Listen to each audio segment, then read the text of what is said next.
Assalamualaikum warahmatullahi wabarakatuh. Nama saya Indra Rozak, kelas 11 UP1, absen 16. Kali ini saya ingin membahas menganalisis dan menanggapi video mengenai kemiskinan dan ketimpangan yang terjadi di Indonesia. Ya, khususnya posisi saya di sini sudah menonton video tersebut, jadi tinggal saya jelaskan aja ya, sudah saya ringkas. Ya, langsung saja. Dengan saya sudah menonton video tersebut, berita tersebut, dapat saya ketahui bahwa tingkat kemiskinan di Indonesia itu tahun demi tahun berkurang, khususnya pada tahun 98 hingga tahun 2018 kemarin itu dari angka 49 atau 45 juta itu berkurang hingga angka terendah itu 25 juta pada tahun 2018. Artinya di sini pemerintah itu berhasil mengurangi angka kemiskinan yang terjadi di Indonesia. Nah, tapi tidak begitu dengan ketimpangan yang terjadi di Indonesia.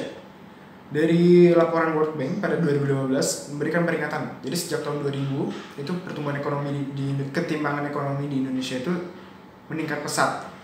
Pertumbuhan ekonomi yang ada itu lebih dinikmati oleh 20% penduduk terkaya daripada masyarakat umum lainnya.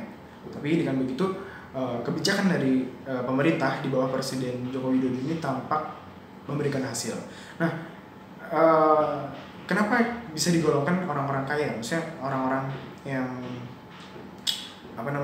digolongkan sebagai kelas konsumen. Nah, di sini itu dikategorikan bahwa mereka adalah orang-orang yang berpendapatan bersih per tahun di atas 3.600 US dollar atau sekitar 52,6 juta dan pengeluaran per hari sekitar 10 US dollar hingga 100 US dollar untuk makanan, transportasi, dan perlengkapan rumah tangga lainnya. Nah, saat ini setidaknya ada 70 juta orang di Indonesia yang termasuk dalam kelas konsumen. Nah, kelompok kelas konsumen ini diproyeksikan akan mencapai 135 juta pada tahun 2030 atau setengah dari total penduduk di Indonesia. Nah, ngomongin ketimpangan ekonomi ya. Kalau di sini tuh tingginya ketimpangan ekonomi mengakibatkan kelompok berpendapatan rendah tidak mampu mengakses kebutuhan dan pelayanan dasar seperti makanan, kesehatan, dan pendidikan. Artinya apa? Artinya di sini tuh pemerintah dia berhasil untuk mengurangi angka kemiskinan ya di Indonesia, tapi tidak begitu dengan ketimpangan. Jadi masih pemerataan pembangunan terhadap wilayah-wilayah terpencil itu masih belum efektif, belum signifikan ya.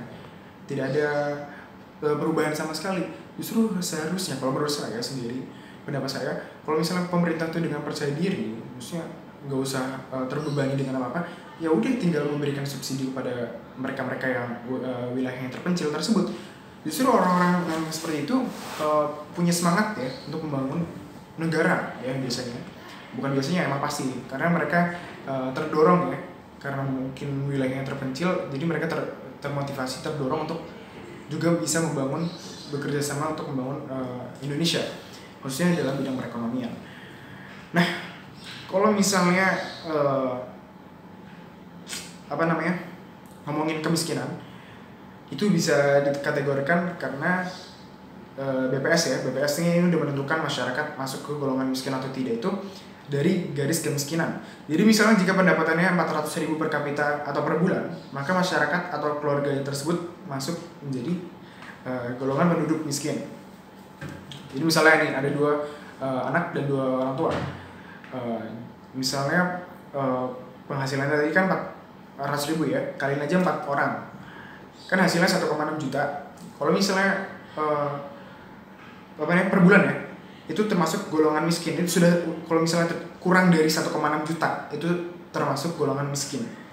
Nah, kalau di sini berbeda sama World Bank. Kalau pada 2008 itu orang yang termasuk dalam kategori miskin adalah penduduk yang pendapatannya kurang dari 45.000 per hari.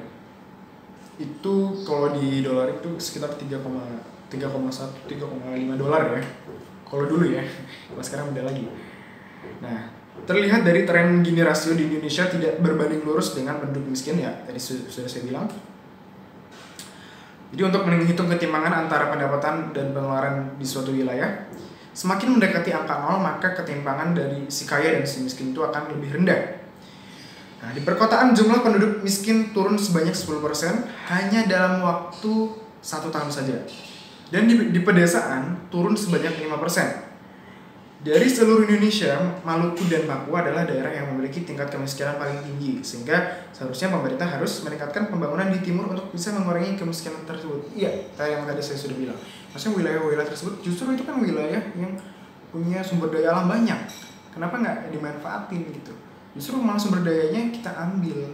Harusnya kita juga pemerintah juga mutualisme lah ya, sama-sama mutualisme, memberikan subsidi pada daerah-daerah yang membutuhkan, khususnya di bidang pendidikan, karena pendidikan itu yang faktor yang paling menentu ya kedepannya lah. Nah, habis itu Jawa adalah penyumbang penduduk miskin terbanyak ketiga, karena bisa jadi dengan adanya ketimpangan atau Gini rasio. Nah, pemerintah pada tahun ini bisa dikatakan sukses dengan menjaga tren inflasi yang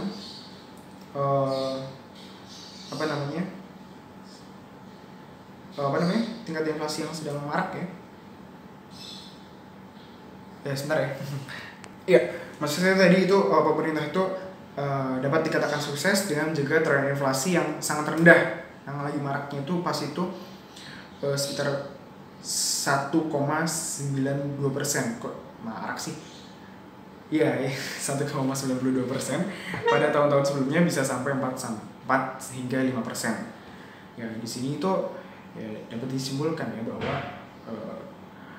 pemerintah itu saya dapat menilai bahwa pemerintah itu sebenarnya sukses dalam hal ini, tetapi ada plus minusnya lah.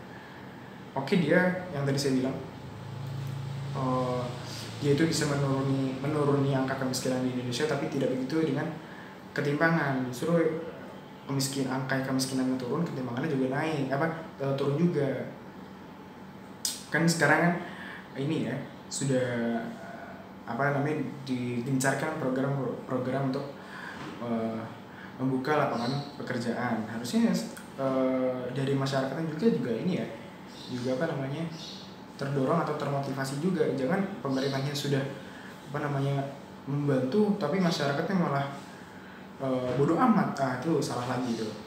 Nah, jadi kalau misalnya saya simpulkan atau saya sarani, ya semoga aja pemerintah itu mengadakan atau menemukan cara yang lebih baik lagi, lebih efisien lagi dalam mengatasi kemiskinan dan ketimpangan ini. Ya agar semuanya itu dapat gitu, nggak usah berpusat di kota aja. Dari kemarin kan kita dengar di kota terus ya. Nah, kalau misalnya semuanya dapat kan enak gitu. Kalau misalnya dikatakan pembangunan nasional, berarti kan atas nama seluruh wilayah-wilayah yang ada di Indonesia, nggak hanya wilayah yang tertentu aja ya, misalnya kayak di kota-kota gitu. Ya itu aja sih sebenarnya.